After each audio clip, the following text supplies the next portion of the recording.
let's go to Bag Pass. What is Bag Pass?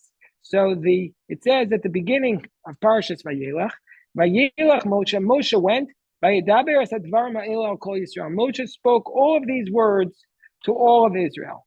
So what does that mean, Moshe went? So let's go to the Baal HaTurim. Let's go to the Baal HaTurim and see what the Baal HaTurim tells us.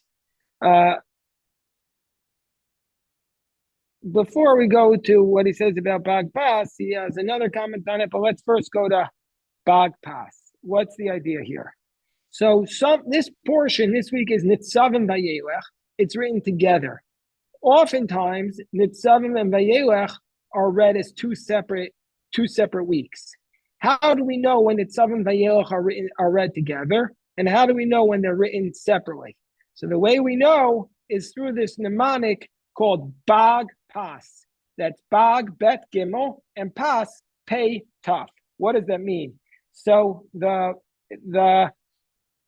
this is a mnemonic, and the mnemonic is based upon the phrase Pas Bag HaMelech, which is the portion of the king's food coming from Daniel, book of Daniel, chapter 1, verse 5, 8, 13, and 15.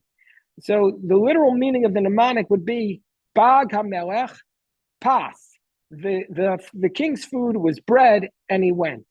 So the term Bag HaMelech Pas Vayelekh means when the first day of Rosh Hashanah falls on Bag, Beis, or Gimel, on Monday or Tuesday, then separate Vayelekh. The word Pas is from pieces. So Bag Pas HaMelech, that Bag Pas Vayelekh, that then separate when the first day of Rosh Hashanah is Tuesday or Thursday. So Bag Pas HaMelech, when the second or third day of the week falls as Rosh Hashanah, then Pas Vayelekh, then separate Vayelekh. So if Rosh Hashanah is a Tuesday or a Wednesday, then you will not read Nitzavim with Vayelekh.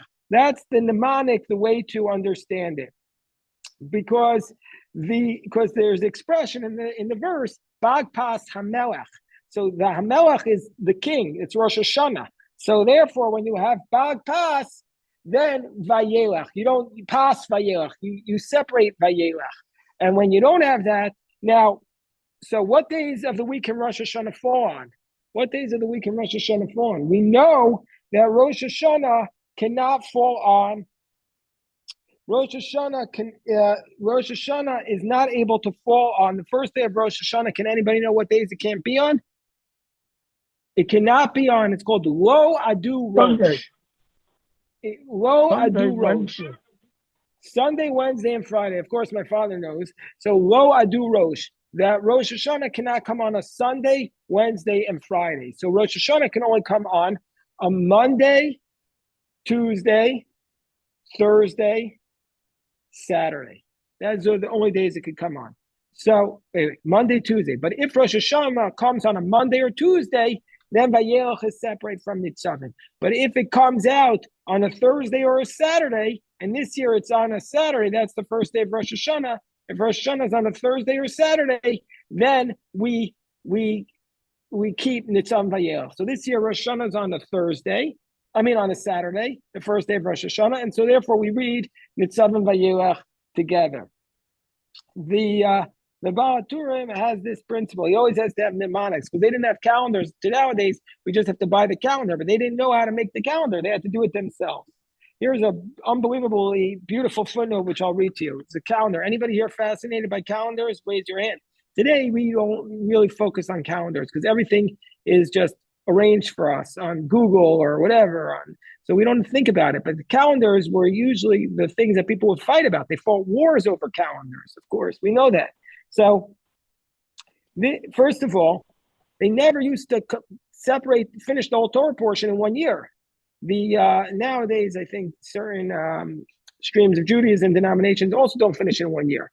But in the Orthodox communities, since the time of the Talmud, basically we finished the whole Torah scroll in 1 year.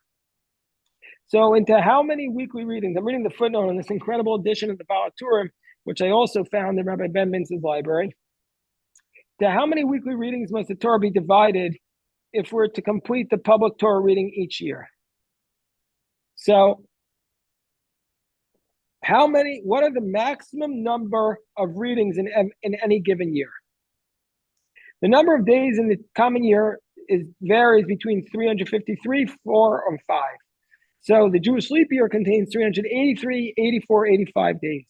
So each common year will have either 50 or 51 Sabbaths, and each leap year will have 54 weeks and 6 days. Now we have to take away 2 because Pesach and Sukkot, we don't read the regular portion. And so therefore the greatest number of Shabbos portions needed in any given year is 53. But since the last portion is always read on Simchas Torah, 1 more portion is needed, bringing the maximum number to 54 portions. And so therefore the Torah is divided into 54 portions because that's the maximum number of portions we could read on any given year. But what's the minimum number of portions that can be read? So the minimum number, for example, 5 festival days can coincide with Shabbos, and then we're not going to have portions that year. And so therefore, it's possible the least number of weekly portions would be 46, and then with Simchas Torah, 47. So therefore, you have the minimum number of portions will be 47. So in order to complete each year's Torah reading with less than 54 dates, then we sometimes have to combine 7 portions. So there are 7 portions from the Torah which are combined. Which are the 7 portions which are sometimes combined?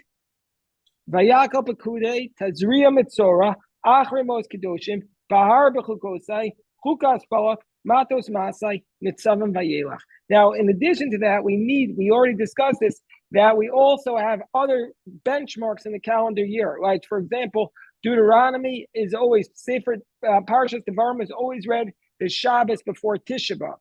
And the Eschanan is always read, obviously, the Shabbos after Tisha B'Av.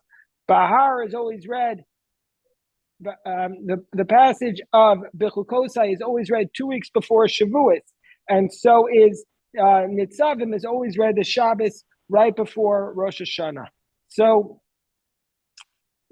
this is what they write. It's noteworthy that the double portion of Matos Masai contains 244 verses, making it the longest reading of the year, whereas Nitzavim Vayelekh, our portion this year, has only 70 verses, so much shorter. So we may wonder, why are Matos and Masai combined in years when there's a Shabbos between Yom Kippur and Sukkot? Yet Nitzavim is read on the Shabbos before Rosh Hashanah, and Vayelekh on the Shabbos after. Wouldn't it make sense to divide it up more equally? So it's done in order to place Nitzavim as a buffer between the graphic curses of last week's portion. There always needs to be Nitzavim before the curses. We don't want to go straight from the curses into Rosh Hashanah. And so too, Bamidbar is always read on the Shabbos before Shavuos in order to separate the curses of the Tochacha from the celebration of the Torah. This is what Tosfos says to Megillah 31b. This is what Tosfos says to Megillah. Hold on, let me see if anybody has any questions about this. Let me stop the recording.